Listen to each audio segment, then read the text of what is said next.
sobre a leitura bíblica, né? A leitura bíblica ela é tão importante para nossas vidas e ela traz coisas valiosas sobre o poder da ação de Deus sobre as nossas vidas, certo?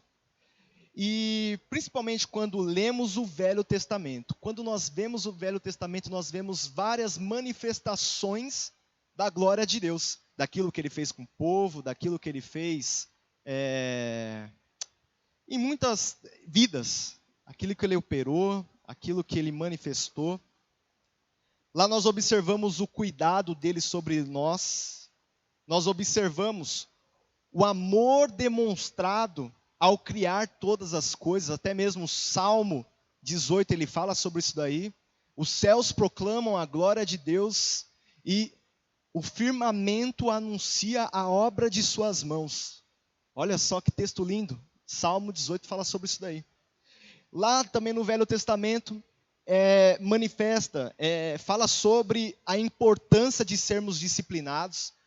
Dentro lá tem os 5 primeiros livros que falam diretamente sobre as leis, fala sobre aquilo que Deus ele determinou para aquele povo. E também fala sobre a escolha de Deus para sermos o povo dele. Que lindo! Quando a gente vai ler Deuteronômios 4, a gente vê que quando Moisés, quando ele escreveu Deuteronômio, ele, vamos dizer assim, é como se ele estivesse conversando com uma pessoa que está próxima dele. Por exemplo, é como se eu estivesse conversando agora aqui, ó, com Claudinei, com você que está nos acompanhando aqui na nossa transmissão. É como se eu estivesse falando diretamente aquilo que Deus ele proporcionou nos outros livros. Por exemplo, quando você vai ler o livro de Êxodo, o final dele, ele começa a falar sobre Deus anunciando aquilo que tinha que ser proposto para o povo, para Moisés. Aí depois Moisés ele vai lá e fala ao povo aquilo que Deus mostrou para ele. O livro de Números, de Levíticos, o livro de Levíticos, ele fala sobre aquilo que Deus ele direcionou para os levitas, aquelas pessoas que cuidavam do templo, as pessoas que ofereciam os sacrifícios, entendeu? Então, diretamente aquilo que era direcionado para os levitas. Aí depois o livro de Números, ele vai reforçar mais algumas coisas, algumas histórias do que aconteceu em Êxodo, e depois reforça algumas leis também, daquilo que Deus ele tem proposto. E Deuteronômio é como se Moisés ele estivesse conversando com alguém ali, ele, lembra daquele dia que Deus ele fez isso, fez aquilo, tal. E diretamente no capítulo 4, Moisés ele está contando algumas coisas que Deus ele fez na vida do povo. E ele fala assim, existe um Deus igual ao nosso Deus, que ao ponto de nós chegarmos e invocarmos o nome dele, e ele nos ouve? E depois ele vai falando sobre situações, esse Deus, ele falou conosco através da sarça, através do fogo que estava queimando a sarça. Esse Deus, ele nos escolheu. Ele nos escolheu. Então, o Novo Testamento também fala que Deus ele nos escolheu para sermos povo dele.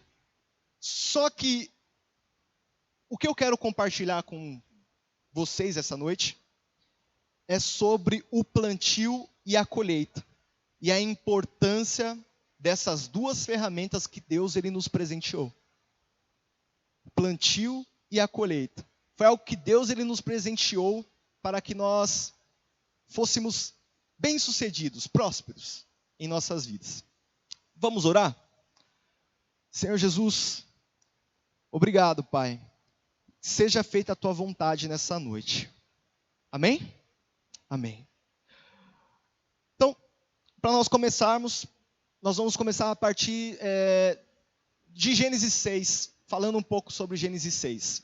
Lá em Gênesis 6, nós começamos a ver a história de um homem chamado Noé, onde Deus, a palavra diz que naquele tempo havia pessoas maldosas, e no meio daquele povo que era completamente maldoso, com intenções malignas, existia um homem que era íntegro e obediente a Deus, era um servo de Deus, e esse homem era Noé. Deus ele propôs, através ali de Gênesis 6, ele propôs uma obra ousada para a vida de Noé. E Noé, logo quando ouviu a voz de Deus, prontamente ele foi lá e fez aquilo que Deus ele colocou sobre a vida dele. Foi lá, construiu a arca, houve o dilúvio, antes do dilúvio, Noé e a família entrou dentro da arca, entrou alguns animais, e nisso daí aconteceu o dilúvio, mas só que após o dilúvio, Deus ele dá uma palavra para Noé e para toda a humanidade. E essa palavra está lá em Gênesis 9:1. Olha só. Deus abençoou Noé e seus filhos, dizendo-lhes: sejam férteis, multipliquem-se e encham a terra. Que palavra! Olha só, mais uma vez, Deus abençoou Noé e seus filhos, dizendo-lhes: sejam férteis, multipliquem-se e encham a terra. Eu tenho notado que Deus ele tem falado de diversas vezes, de várias maneiras, sobre plantio. Nesse ano, principalmente. No começo do ano, o que o pastor ele falava na hora da oferta, ele falava sobre a semente de girassol que ele plantou lá na chácara. E a gente olhava em direção assim da chácara e via aqueles girassóis tão bonitos. Mais para frente, se eu não me engano, foi uma dos fatores que mais falaram durante a campanha, foi sobre colheita, foi sobre semente. Aí mais para frente, durante a pandemia, eu lendo a Bíblia, Deus ele falou, foi tocando assim, dentro de várias histórias de pessoas, de personagens bíblicos, onde Deus ele colocou uma semente e essa semente germinou.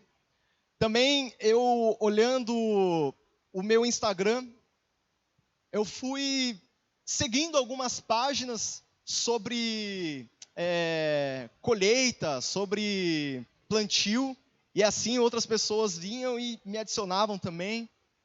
E também conversando com uma amiga minha que fala sobre agronomia, eu vendo as fotos, ela faz agronomia.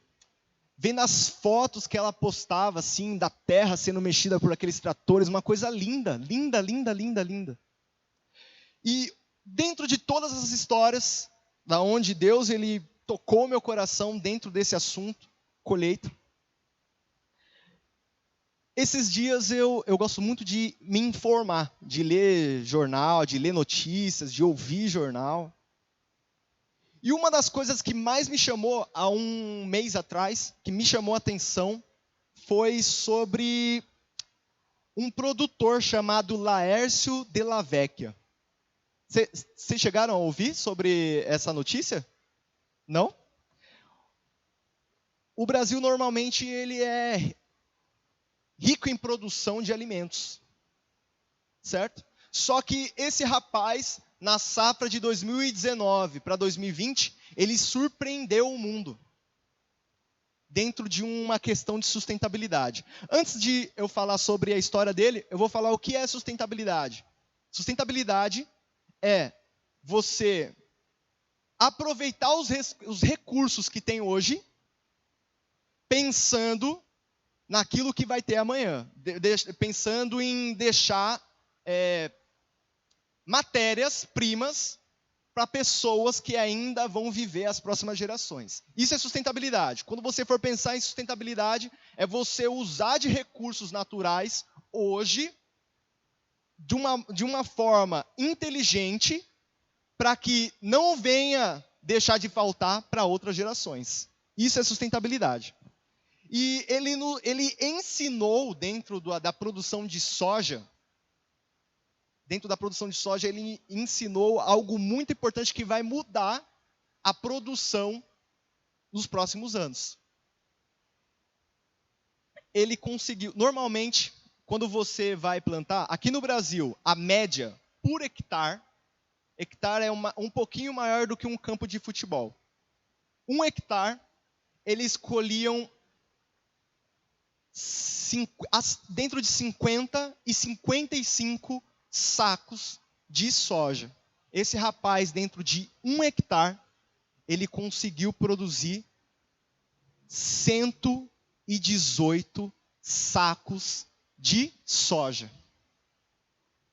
Que coisa! Na hora que eu ouvi isso daí, eu falei, meu Deus do céu, olha só que revolução que esse cara ele proporcionou através de uma tecnologia, através de uma técnica de cultivar a terra. E o mais legal é você vendo ele falando, ele tocando a terra. Ó, a coisa para se fazer, para se produzir tanto assim, é algo simples, é só você agir de uma forma básica, não precisa muita coisa. E ele explicando lá e agradecendo a Deus por aquilo que aconteceu ali. Eu achei lindo. E isso me tocou realmente. Me tocou e muito. E dentro dessa história desse rapaz, ele ganhou um prêmio de um comitê estratégico de soja brasileiro. E ele está sendo reconhecido no mundo inteiro por algo que ele praticou aqui, dentro da colheita. Dentro disso daí, eu quero trazer uma pergunta para nós. Deus fala para nós multiplicarmos.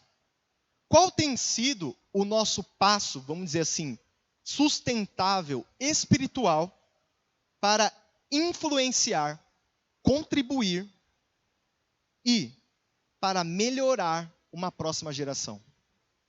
O que nós temos feito? Deus ele deu uma palavra para nós. Ó, multipliquem. Fazem a terra ser fértil. Mas dentro daquilo que Deus ele colocou sobre um mandamento sobre as nossas vidas, o que nós temos feito para influenciar, contribuir ou melhorar uma próxima geração? É uma pergunta que eu deixo para vocês. E dentro dessa reflexão nós lembramos a parábola do semeador, aonde lá o rapaz ele estava andando com as sementes nas mãos e de repente cai um pouco de semente no chão.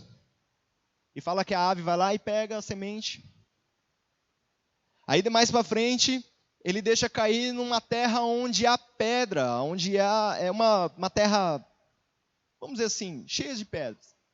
Essa semente cai, ela germina, só que quando bate o sol, o que acontece? Essa planta, ela seca.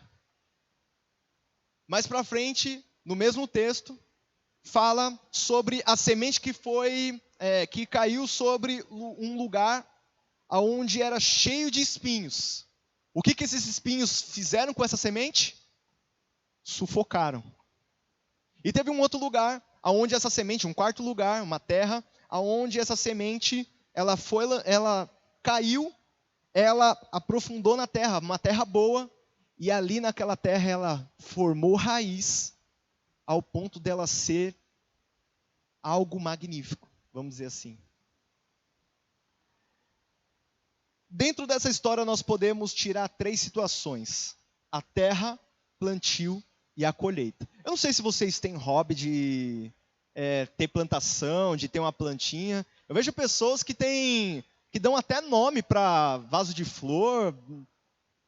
Eu, de verdade, eu tenho dificuldade com isso daí. A última vez que eu tentei plantar alguma coisa foi um feijão, e esse feijão nem germinou. Não sei se você lembra a época que a proposta das células era você germinar um grão de uma semente de feijão. Eu não consegui. Nossa, meu Deus do céu. Cada dia que passava, eu passava mais raiva com aquele feijão lá. Eu ia lá, jogava água, deixava no sol e nada acontecia. Meu Deus do céu, eu sou uma negação. E eu vejo várias pessoas, nossa, nessa pandemia eu aprendi a cultivar flor, a cultivar planta, não sei o quê. Essa daqui é a Lindaura. Essa daqui é a bonitinha. Essa daqui vai dando vários nomes para as plantas, né? Para quem gosta, né? Mas dentro disso daí, vamos continuar aqui dentro do nosso foco. Dentro da palavra do semeador, temos 3 pontos: terra, plantio e colheita. Quando nós vamos falar da terra, Nós precisamos lembrar que a terra, antes de receber algo, ela tem que ser trabalhada. Ela precisa ser trabalhada. Ela precisa ser adubada. Ela precisa ser tratada, mexida. Eu lembro quando a primeira vez que a gente fez lá as plantações lá na chácara. Nossa, quanto que a gente tirou mato, foi lá, mexeu terra, colocou adubo. Eu nem conhecia, nem sabia o que era adubo. Fui lá e quem gosta de mexer com isso, né? Foi lá, tal, mexeu a terra com adubo. Depois o pastor falava, ó, aproveita essas folhas aí que estão caindo das árvores, coloca no meio aí da terra para ela adubar. E aquilo que parecia que não dava nada, foi mexendo, ficou uma terra fofa, bonita de ver. E aí começou a cultivar alface, rúcula e outras, e dos mais derivados, né, das hortaliças. E quando nós vamos olhar para o Velho Testamento, nós olhamos alguns personagens bíblicos. Uma coisa que me chamou muita atenção foi as promessas que Deus ele desenvolveu na vida dos patriarcas da nossa fé. Deus ele falou, ó, vocês vão ser pais de multidões. Falou para Abraão, ó, você vai ser pai de multidão. Aí depois chegou na época de Isaac, ele falava, ó, lembra que eu falei para o seu pai? Continua para você. Aí depois chegou para Jacó, ó, lembra que eu falei do seu avô e para o seu pai? Agora está com você. Mas só que quando a gente vai olhar para a mulher desses homens, a gente vê pessoas incapazes de produzir algo. Sabe por quê? Todas elas eram estéril. Todas elas tinham dificuldade para gerar um filho. Ou seja, poderia ter vários bem bom, vamos dizer assim, mas nenhum desses bem bom saía frutificação, porque todas elas eram estéreis. Olha só. E quando a gente vai olhar para essa situação, a gente vê mulheres que eram infrutíferas, que não poderiam ter filho. Mas Deus ele fez algo lindo na vida delas. E mais para frente a gente vai falar sobre isso aí. Não somente elas, mas teve também Ana. Teve a situação da vida da mãe de Sansão.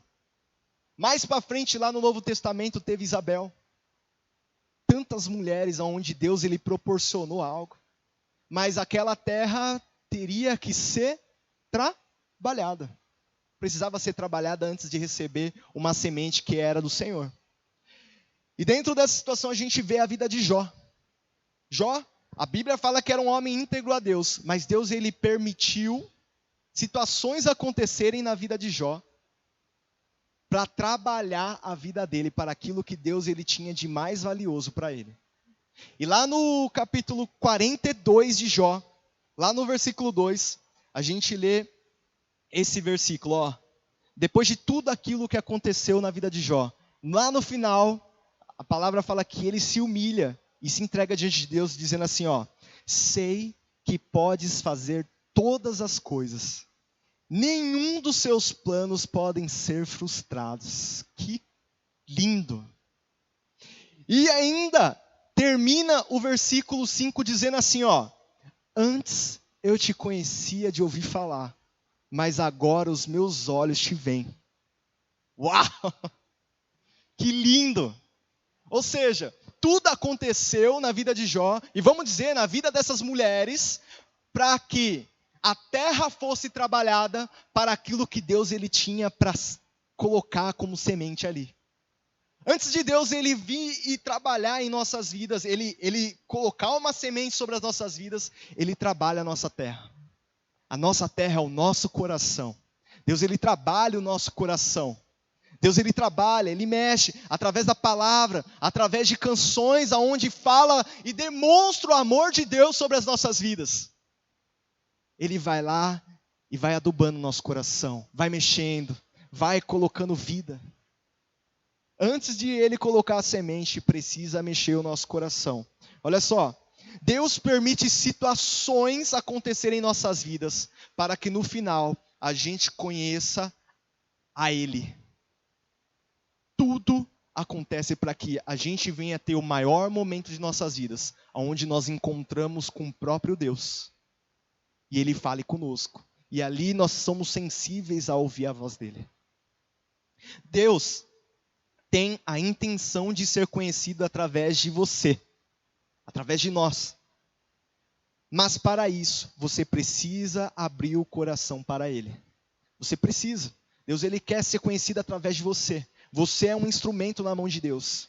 Você é um instrumento para outras pessoas olharem para você e verem Deus agindo através da sua vida. Continuando. As pessoas sabem quem é Deus através de você. Quando você é um instrumento para que pessoas venham conhecer a Deus, vocês não sabem o quão Deus está nos elevando num patamar de honra. Quando Deus nos chama, assim como domingo o pastor ele falou, que Deus nos chamou, quando Deus nos chama, é uma representação de honra que Ele coloca sobre as nossas vidas. É um chamado de honra, não tem algo maior do que isso. Imagina você ser chamado pelo próprio Deus. E um versículo antes desse, lá de João 16, olha só o que fala. Lá em João 15. João 15:16 é o que fala sobre Deus nos chamar. João 15:15 fala assim, já não vos chamo de servo, porque o servo não sabe o que o Senhor faz. Em vez disso, eu tenho chamado de amigos, porque tudo o que ouvi do meu Pai, eu lhes tornei conhecido. Meu Deus do céu. Deus ele não quer que nós sejamos servos dele, mas Ele quer nos chamar de amigos. Quando eu canto aquela canção, não existe nada melhor do que ser amigo de Deus. Na minha cabeça está esse texto, onde Deus ele nos chama para ser amigo dele. É uma coisa diferente você dizer, eu sou amigo de Deus. E Deus ele virar para você e falar assim, não, aquele cara é meu amigo. Imagine como foi a expressão para Abraão quando ele ouviu que Deus falou que ele era amigo dele. Uma coisa é você dizer, aquele fulano é meu amigo. Outra coisa é dizer, o fulano que você é amigo dele. Deus ele nos chama para ser amigo dele. Chama para ser amigo. Participantes daquilo que ele tem proposto. Continuando, nós vamos falar sobre plantio. Já estamos indo para o finalmente, tá? Ali nós falamos sobre os 4 plantios, né? Na superfície, o lugar com pedras, no meio dos espinhos e na boa terra. Tem gente que gosta de plantar, de cuidar.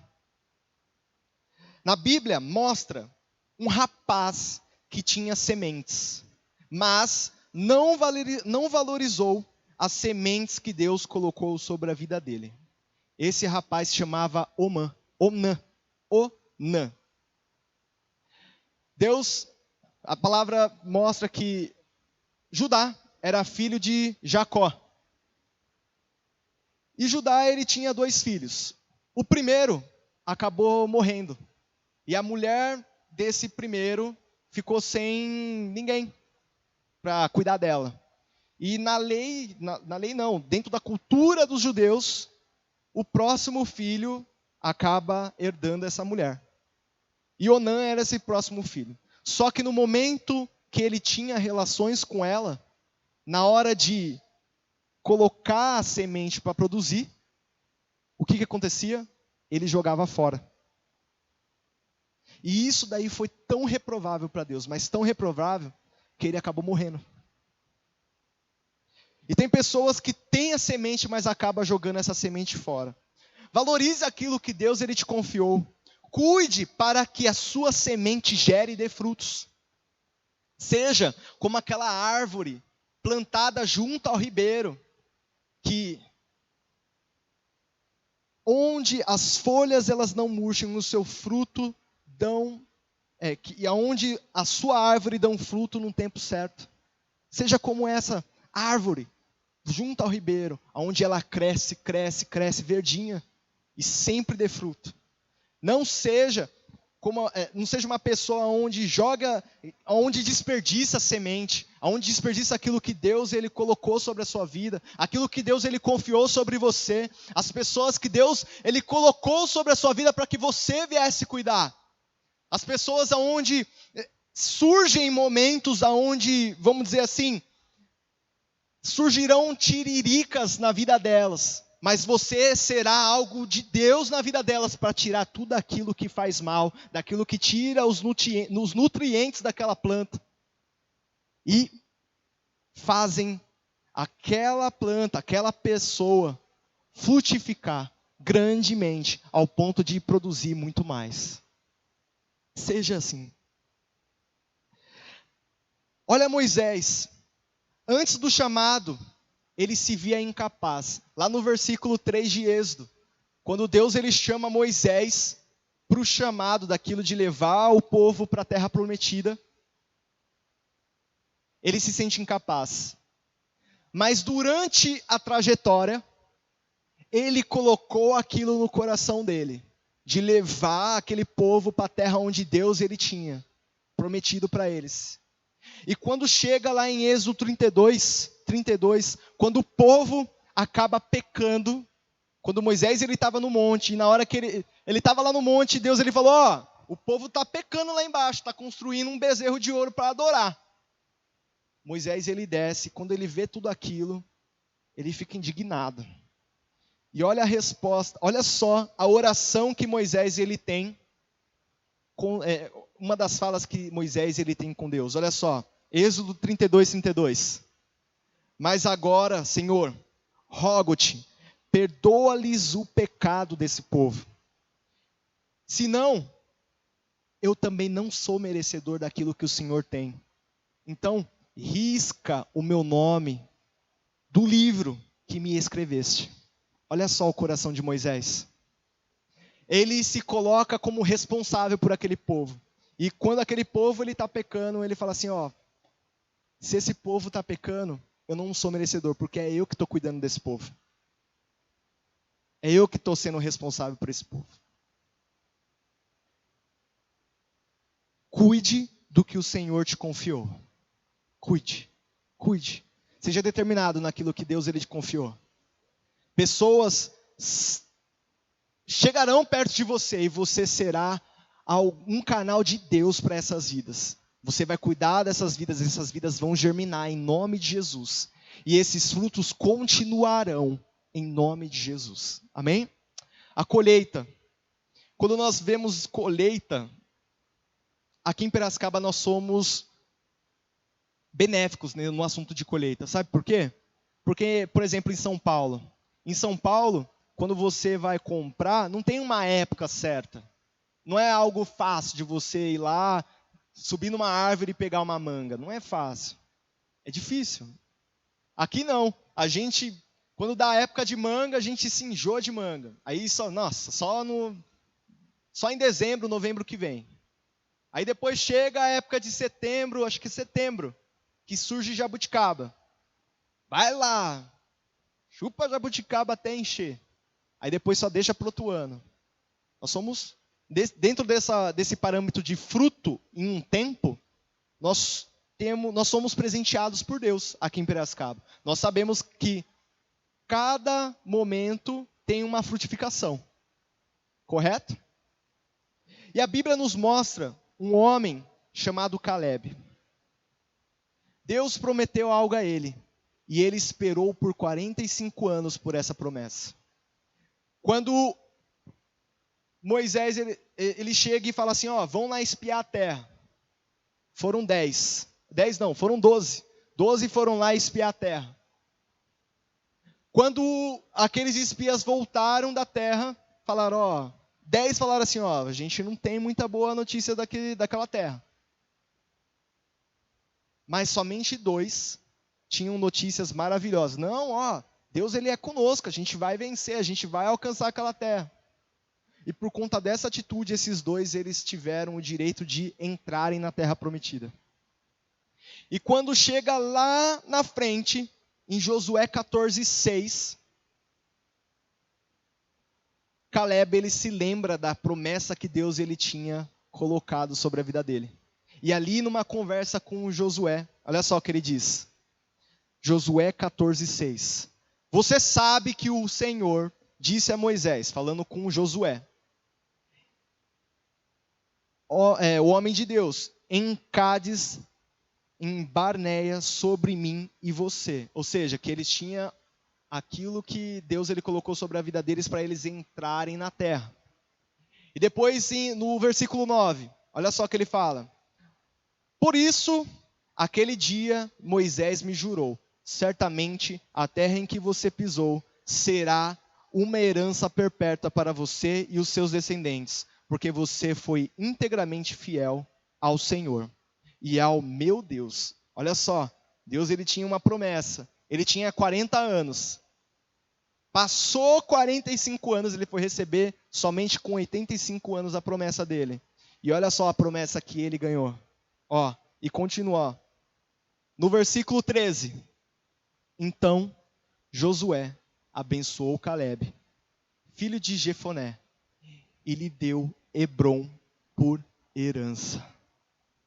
Quando nós vamos falar de Hebrom, nós falamos de um lugar de intimidade com Deus. Um lugar onde nós nos aproximamos de Deus.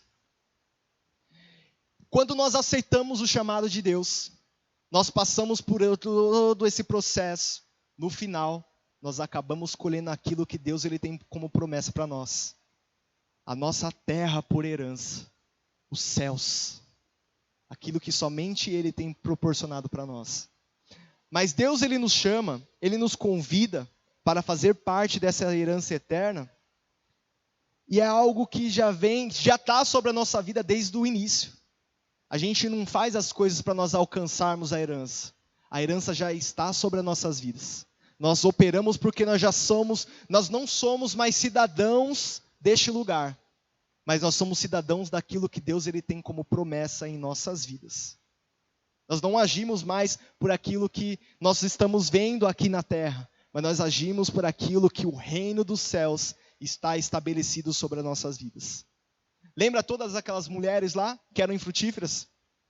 Deus, ele trouxe colheita grandiosa na vida delas. De Sara saiu Isaac. De Rebeca saiu Jacó. E de Raquel saiu José. E ali vai. Depois lá na frente, Ana. De Ana saiu Samuel. Um grande profeta que ungiu logo à frente o rei Davi. E lá na frente, quando Isabel, ela era infrutífera, ela concebeu quem? João Batista. Tudo aquilo que Deus ele tem proposto nas nossas vidas tem tempo. Às vezes você se sente infrutífero. Você se sente uma pessoa que não serve para nada. Mas Deus ele tem um tempo estabelecido para nossas vidas. E com Deus, a nossa colheita ela é certa. Amém? Que Deus ele abençoe através dessa palavra em nome de Jesus. Porque todos nós, se nós formos olharmos, nós somos improváveis. Mas aquele que nos torna prováveis, mora em nós e faz a ação daquilo que Ele tem proposto para nós, através das nossas vidas. Amém? Vamos orar? Senhor Jesus, obrigado, ó Pai, por tudo aquilo que o Senhor tem nos falado, Senhor.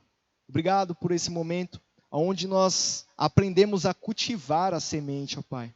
Que nós coloquemos isso em prática em nossas vidas. Que nós venhamos receber em nossas vidas aquilo que o Senhor tem como matéria sobre as nossas vidas, ó Pai.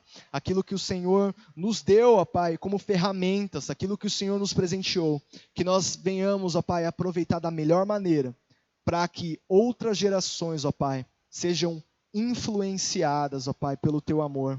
Que sejam, em nome de Jesus, Que tudo aquilo que nós viemos fazer através disso seja para contribuir e para, em nome de Jesus, ó Pai, melhorar uma próxima geração. É isso que eu te peço e te agradeço, Pai. Amém?